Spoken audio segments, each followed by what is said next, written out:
everybody. Welcome to Build Brunch, the daily morning show where we talk about the latest topics in pop culture. I'm Brittany Jones-Cooper. I'm Shannon Coffey. I'm Allie Colbert. And I'm Lucas Tim. Hi, everyone. Guys. We're here. Today we're going to talk about Constance Wu's Twitter controversy, why Denver could become the next Amsterdam, and the feud between two YouTubers that's covering all our news feeds. Plus, Corinne Foxx joins the table to talk about season 3 of Beat Shazam. But first, guys, last night, the season 15 premiere of The Bachelorette featuring Southern Belle Hannah B and many male suitors vying for a shot at love. Amongst a group of men was a sperm donor that has fathered 114 kids and another contestant who had a secret girlfriend back at home. So let's discuss Rose or Thorn. Oh, it's Rose. Sorry, It's Rose or Thorn. Rose or Thorn. Or you Thorn. missed the joke. It's The so little, simple. I ruined it. Aw. Should we end the show? yeah, we're canceled. Bye, guys. Bye. This is great. I am not a huge fan of the Bachelor franchise, but I did. How dare you? Sorry, I'm just yes-ending. But I did watch last night, and I have to give a rosé out to, I think, Hannah. I think she was appealing and funny and handled herself well with a plethora of men who I thought were all mostly relatively mediocre, but a few of them, and I'll talk about them. But I really liked her. I thought she came across really well. She comes across to me as a kindergarten teacher, which I think is what America wants. And also enables her to like take all these weak ass dudes and like make them feel valued, because there was nobody really impressive, but she was so nice and kind and encouraging to all of them, which I think says a lot, because I would have dismissed like half of them the first night. Yeah, I wasn't very into them. I also like that Hannah seems way more comfortable in front of the camera, like on her own show. I feel like before she would get like a little bit caught, like like me when I'm on camera, like she would like not know what she's talking about. And I feel like she's had some media training and she has some confidence. She's like, this is my season, I'm gonna own it, but still be weird. Yeah. My rosé of the night goes to the contestant who had a girlfriend and was sent home for it. Yep. Well, just because, first of all, thank you for making those 3 hours interesting. And also, you just have to be so delusional if you think that that's a good idea. Right. And I think that like it must be kind of nice living with that level of delusion. So my rosé goes to him.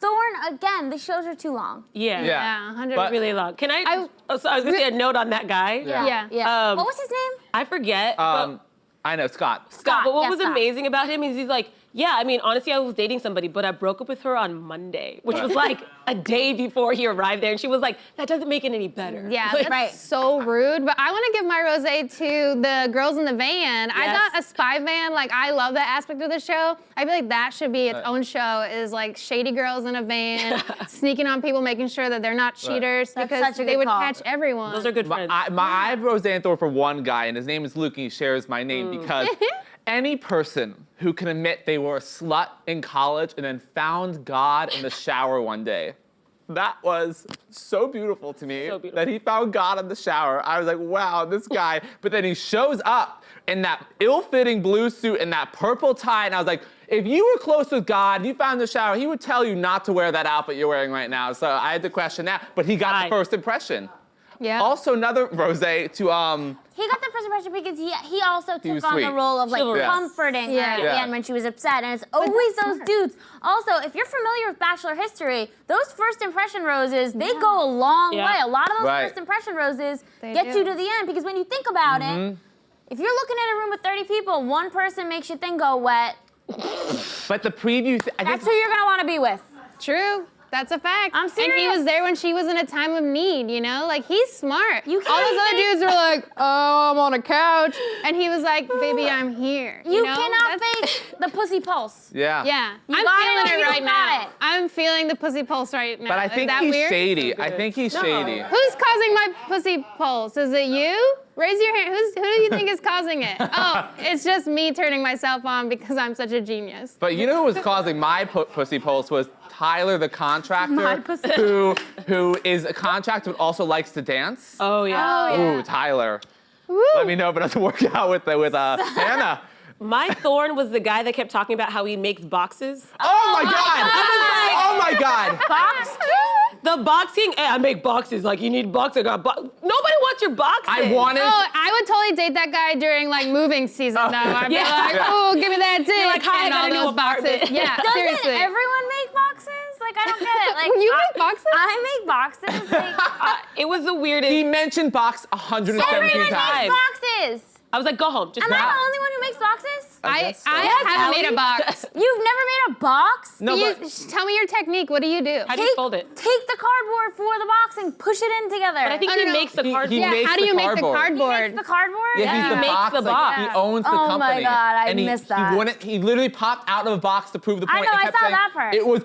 And then he was like, I make boxes. I have never gotten more violent. I was so angry watching I this have person. to I'm so say- happy to watch him. Go I'm home. so happy. As someone who, has a little experience with reality TV, I feel really bad for these people who are like forced to do these like overproduced Yeah. intros Yeah. because I'm curious how many of them actually want to do that or like, and I'm impressed by those who can spin it in a way that's Totally. Right. good because those guys don't want to do that. Yeah, and some guys just come up and say hi. I mean, Yeah. there are, but they're not memorable, and they're trying to be memorable. I know. What well- would you do? What would you do for your yes. intros? I like the guy that jumped over the fence. I thought that was smart because it like played back to last season. He's like, you deserve a man who's gonna jump over a fence for you. I thought it was cute, Yeah. but not too much. Okay.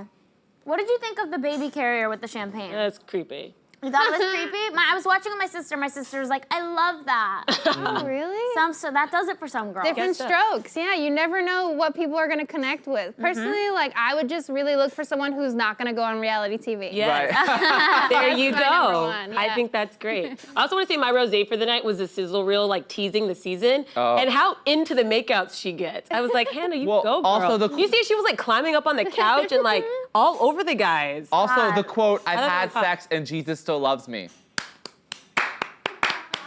Guy, Jesus loves. I can't wait to see Hannah say that. Yeah.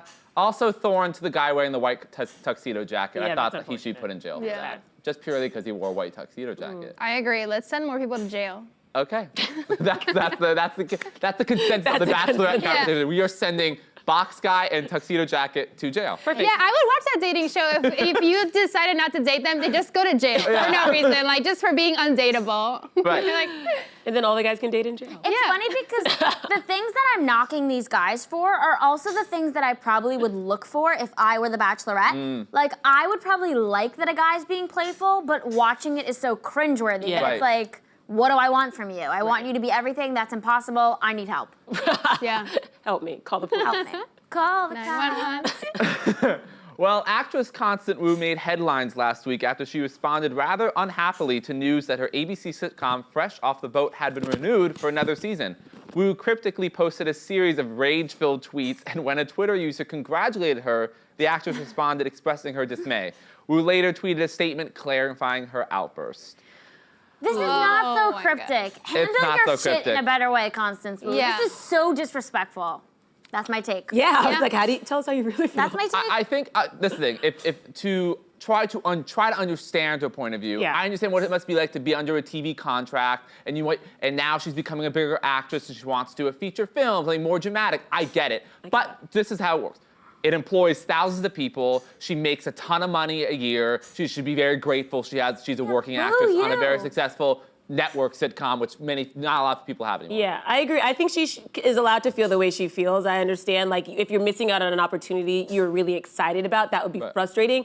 I think to express that on Twitter is just really irresponsible because the show does employ so many people and because there's so many actors looking for work. So I do see what she was saying. I do think that feeling is valid, but when people air their feelings on social media, you know you're gonna be open to criticism. Yeah. I mean, I can relate to wanting the most for myself, to wanting to have it all, to wanting to be challenged creatively. Wanting to go brunch to be canceled. No, I mean, but like for me, I always think like if you want to express an opinion like this, you should do it in private with a close knit of Yes. friends who can remind you to be grateful and have gratitude for the things that are happening in your life. Because without this show, she would not be where she is right now. Right. And again, yeah, this show employs so many other people who aren't really like they don't have those other options. Yeah. And for her to not just like it's not just one knee-jerk reaction where she started tweeting something. She went out of her way to find the Rampage. post on Instagram and where Fresh Off the Boat had announced that they Yeah. got renewed and said dislike. Like how disrespectful. Like just have like I don't know if she was like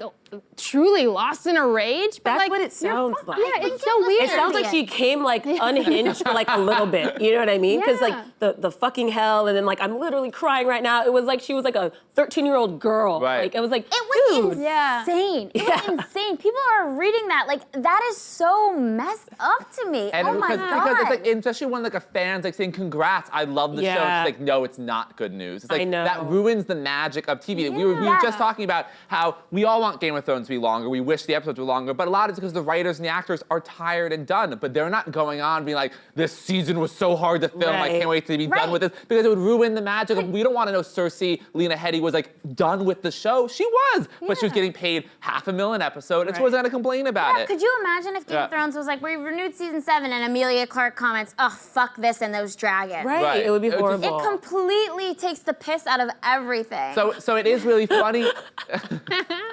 Sorry, is Emilia that a Clarke weird? is British. Yeah. So it is really funny that now, because usually when shows get canceled, people go to Twitter and express how it's sad, but they thank the fans. But now people are doing it when their shows are getting picked up to series or for no season. They're being really funny about it, making fun of Constance Wu. Can we also just say she ended her letter on Twitter by saying, like, believe women. I know. Believe women. She's employing, like, the catchphrase of the Me Too movement. That was probably the worst. In a That was letter weird. about, believe women is not about believing that you're not a bitch, Constance Wu. Believe women is about believing sexual assault survivors. What are you doing? She should be canceled just for using that line. Wow. Yeah, I also think it's so important to note that all of these stupid apologies and all these tweets are still up, so her publicists have allowed her to just hang out to dry, which means that she just really doesn't have anyone in her corner. Yeah. Because this is probably just not a one-moment thing. I think she's been showcasing a lot of negative behavior, so no one's really coming to catch her and save her. I think, was it just crazy which Asians gave her this huge head? Because I think this is going to derail her career and destroy any sort of future movie she was going to have. Because now no one's like, oh, she's not profitable. Right, You look hate at her. that. Now she won't get anything. Right. It is very tragic. I don't understand, like,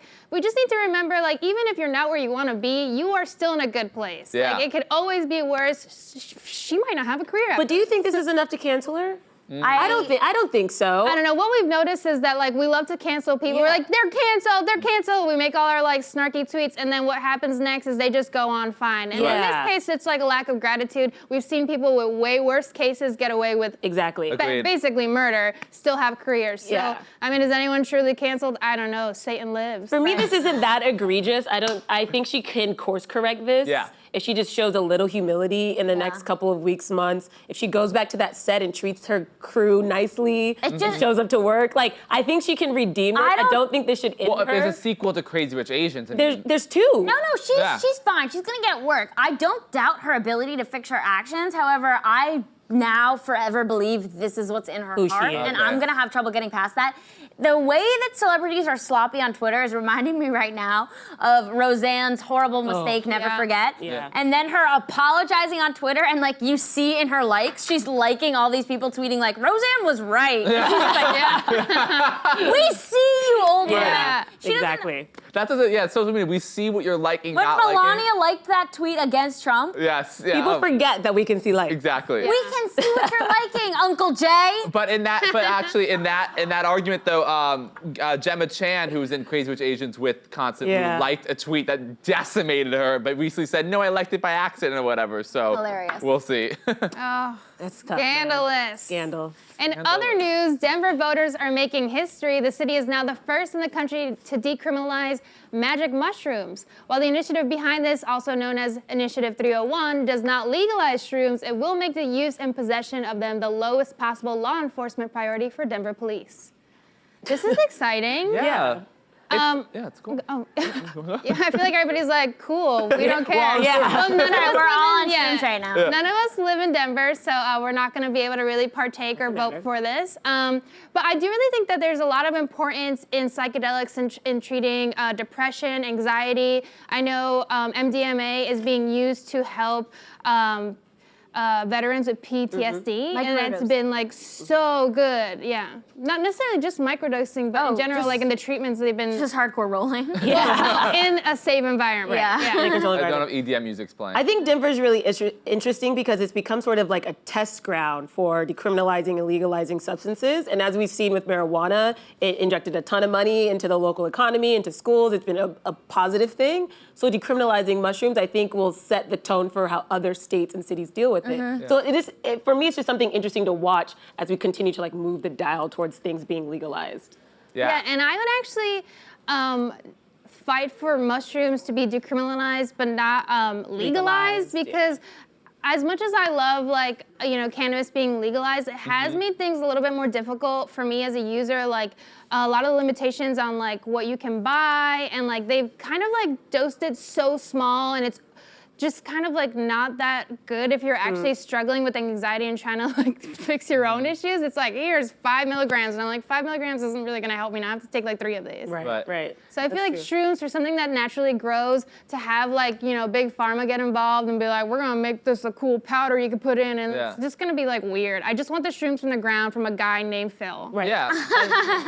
Well, and Phil, the thing is though with this law, what they're essentially saying is like, it's totally fine if you grow it your own, but selling it is when it becomes a problem. Right. So that's an interesting component too. So if you're in your own house selling your own, making your own shrooms, they're not going to come knocking down your door, which I think is interesting. But also, Have you guys ever taken shrooms? I haven't. Yeah. Have you? No, never done shrooms. What happened with you? Yeah. What happened with you on shrooms? Oh, well, obviously you're like tripping, and you see there's visuals effects, but streaming can be like just a beautiful spiritual experience. I feel like a lot of things became clear for me, and I don't want it to be seen as just kind of like, oh, I'm getting high, oh my God, I'm hugging a tree, even though I did hug a tree, and it did pee my pants, and it was beautiful. That was great. Yeah, the tree was so big.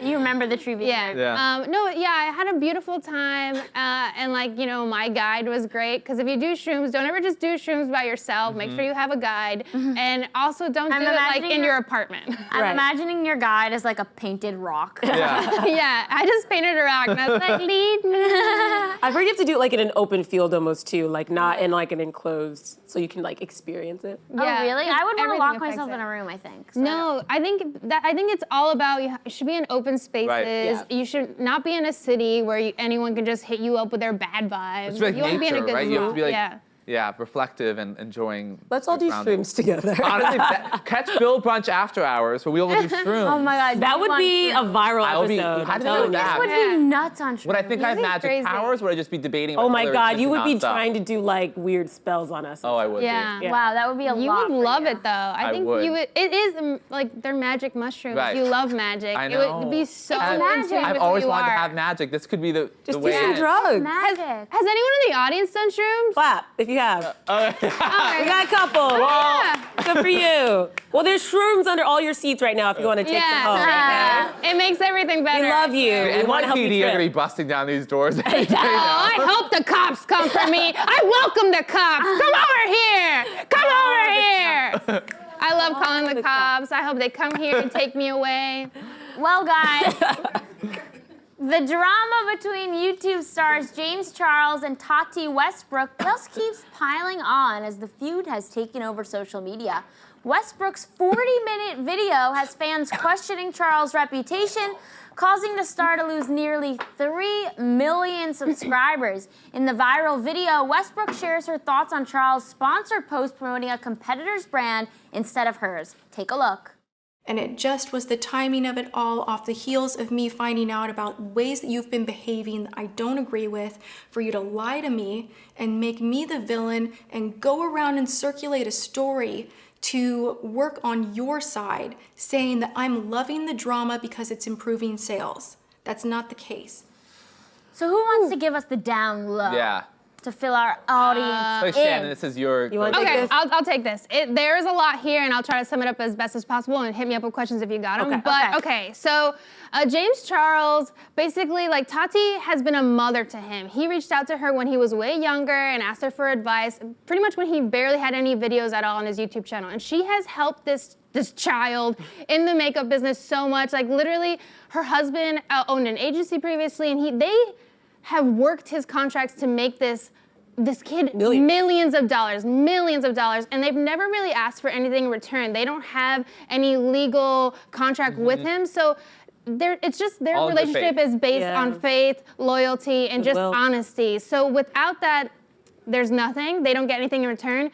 And she has been promoting his makeup palettes, his channel, his codes on her channel that has like 9 million. Yeah, she has like 9.6 million people. And since the beginning, she's been promoting this child, like helping him out. And he's never even featured her on his channel. And he has more followers. He has 16 million followers being on YouTube for 2 years. Yeah, so now he has like double what she has, and he's never like cross-promoted for her at all. She has a brand of vitamins, and she has previously asked him to like see if he was interested in helping promote it, and he said no because he didn't want to like promote vitamins to the children, to like the young teens, because it was like yuck. Okay, fine. Okay? So then, during Coachella, he jumps on his Insta story and he's promoting the Sugar Bear gummies for like sleep, for the melatonin versions. Right. And that comes as a huge slap in the face because obviously, like in the vitamin biz, it's not like a makeup palette where like everyone will buy every palette. Like you stick to your brand of vitamins. So no one's gonna be like, I buy Sugar Bear and I buy Halo. That doesn't happen. So it's literally like he's showing allegiance to a brand, which in the past, he's always said Sugar Bear is shit. He doesn't like them. He doesn't fuck with them at all. Now, also, he says, he told her, like, oh, guess what? I made this, like, short video, but it's only because at Coachella, I was having trouble with security, and Sugar Bear swooped in and said, oh, if you do a quick little vid, we'll, like, take care of you. He was like, it was just like a thank you. That's a lie, because what happened was that he had texted Nikita Dragon, who's another makeup influencer. On our show. Who's been on our show. Woo, woo, woo, we love her, she's got the eggs. And she hooked him up with Sugar Bear, and they were able to previously, without that whole security issue happening, make a deal. So there was a contract in place, and even in James' apology, which it was a crap-ass apology, he was never able to say the name of Tati's company, Halo, which is legally, like, because he has a contract with Sugar Bear, and he's being inauthentic about it. Right. So this whole time, it's a bunch of lies, it's just him not having any integrity. Right. And obviously, he didn't come to her first. He went behind her back and was like talking shit with all these other YouTubers, creating a false narrative. Yeah. And now he's lost 3 million followers because of it. Yes, and and she's he gained 3 million. Yeah. Which I love. Yes, I love when the yes. world gives us justice because we so rarely get it, and I need some after what happened in King's Landing on Sunday. But on top of that, there's been so many rumors going around about, well, I don't even want to say rumors, but stories, information circulating about his character. And specifically the story that comes to mind and keeps seeing in headlines is a story about James Charles, who is a young gay man, sort of acting in a predatory manner towards younger people, whether they're straight, bi, gay, women, men, it doesn't really matter, but this idea that he's sort of like manipulating them out of the closet. Is that what you're picking up on? Yeah, so the stories are run all the way through his high school years, and basically now that he is what he calls a celebrity, it doesn't matter what someone's sexual orientation is. He says that he can get what he wants, and he will so he's been targeting basically straight men and pressuring them into a relationship, and if they don't want to be in the relationship with him, he'll end them on social media, which is very, very, very Kevin Spacey. Yeah, I mean, as someone who does not know anything about this, and like, I mean, I was like, I read the news of like Trump declaring a trade war with China. I'm like, oh, this is tough, but this is deep. Like this stuff. Like there's a pop star that came out and said, Zara Larsson. DM'd her boyfriend that he is very predatory, and that's because from a headline perspective, I'm like, this is a 19-year-old guy. Right. Fame got to his head. He made a mistake, but the more you read and the vast details you just shared, is like this is a person with sociopathic behavior, narcissism, extreme narcissism, and another makeup artist saying that like he's a danger to society. I mean, I thought that was extreme. This guy's like the nuclear codes. But it seems like he actually is. But he has a huge following and a lot of influence, and so his character does matter. You know what I mean? It does come into play, especially when you look at his audience being a lot of younger people. Yeah. Like he's setting an example. Right. Of course. This story is so intriguing to me because, like, obviously he's turned his back on Tati, and she's the one who, like, without her, he wouldn't have this career.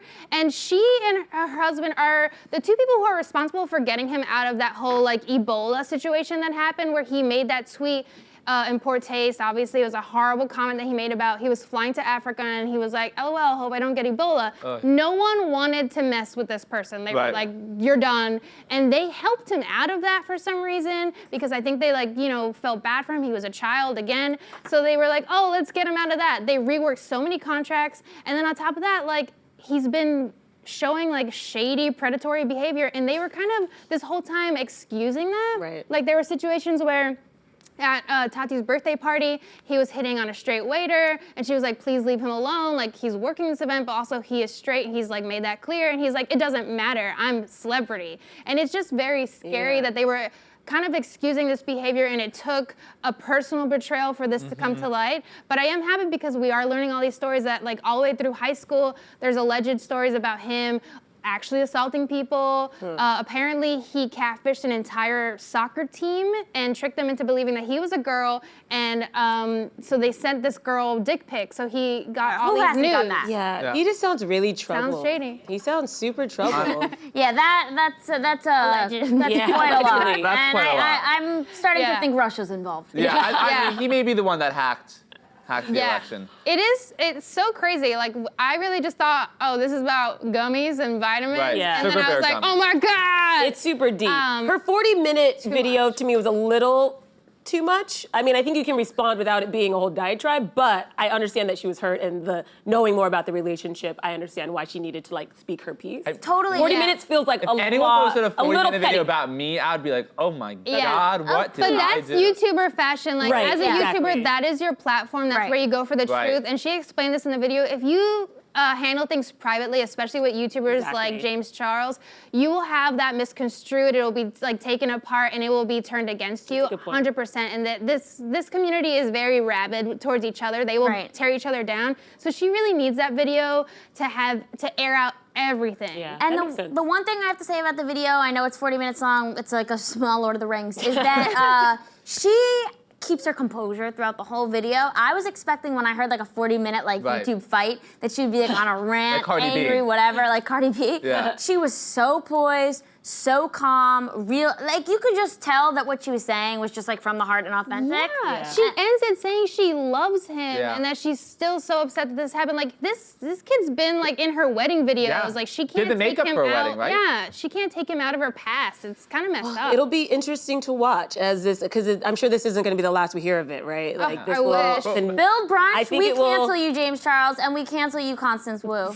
Yeah. I wish it'd stick. Just James remember- Charles has been canceled so many times. Remember I when wish we could YouTube was just cancel about him. the Scarlet Takes a Tumble and the shoes video? That was simpler times back then. Oh my Let's God. go back. Remember Let's finish time machine. Muffin! muffin? Blueberry muffin. Imaginary muffin. Raspberry. Remember the Eels video? Oh my God, cheers. Well, guys, moving on. Now it's time for today's guest. You may know Corinne Foxx as the 2016 Miss Golden Globe or for her lifestyle website, Fox Tales. Now she's back as the DJ on season 3 of Fox's Beat Shazam, a game show where teams are pitted against the clock as they attempt to identify some of the biggest songs in history. Take a look. All right, here we go. Last round, you pick the category. This round, we're changing it up. We are gonna let the DJ decide. Up to me now. We call this round Corinne's Choice. And of course, the money is going up. Corinne, song started how much now? $5,000. My daughter has been listening to all types of music. I know she's gonna throw you a curveball. Corinne, what category did you choose? Well, this is a curveball, Dad, because you're in the room, so it's a little awkward for me. Sorry but about everyone that. else, you guys can enjoy this category. It's sexy songs. Dad, no, keep it together. The category's for them, not you. You're right, but just wanna let y'all know, just in case. You're like, I know. Everybody, please put your hands together for Corinne Foxx. Hello. Hi, guys. Hey. Sorry, we were just chatting about that clip and the fact that you have to work with your dad every day. It's great. I mean, most 25-year-olds wouldn't want to work with their dad every day, but my dad's so fun. He's not like a normal dad. Right, He's a cool dad. He's a cool dad. Yeah, right, mean girls. So I love this show. Specifically, I love watching it with my family because it gets so competitive and so heated. So for those who haven't seen it, how would you describe Beat Shazam? Okay, Beat Shazam is a game that you literally already play. When you're like listening to the radio and you're like, what's this song, Layla? Oh, it's that. That's literally the show. Yeah. So basically we played like the biggest hit songs and we give our contestants like a certain amount of time and they win $1 million doing that. It's really easy. Wouldn't you want to like just Sounds fun. Yeah, wouldn't you want to guess a song in your car and win $1 million? It sounds fun, but in the heat of the moment, sometimes it's hard to come up with those you need lyrics. people who are like, don't freeze. Yeah. You know, because when you get nervous, all of a sudden every song you've ever heard of just like leaves your brain. You're like, I don't know what that Or is. plays at the same time in your head. You're hearing 1,000 different songs. I would lose. I can't remember my name sometimes. It's like when pretty people talk to me, I'm like, okay, blah, blah, blah. Exactly. No. So going into the 3rd season, are there going to be any changes or anything new? Yes, there's a new category. What is that? It's Corinne's Choice. Oh. Which I'm very excited about. So yeah, I like all types of music, so it's actually kind of a hard category because I like country and I like hip hop and I like, so you never know what you're gonna get. I love that. Yeah, we also have another category. It's without words, so it's all instrumental of the song. That's really hard. That is really hard. Yeah. And we also mentioned, of course, your dad on the show. What is it like working with him? Does he ever embarrass you on TV? Yeah, all the time. All the Literally time. last night we were at like this party for Fox, our network, and he like jumps on stage and is like, you can look at my Instagram story. He's like grinding on women, and I'm just like in the crowd, like, please, Oh, man. please just stop. So, I mean, yeah, of course he embarrasses me, but I feel like all dads embarrass all of their kids. Yeah, of course. You know, mine's just elevated, mine's in the public eye. Right. Yeah. And what has surprised you the most about working on the show with your dad?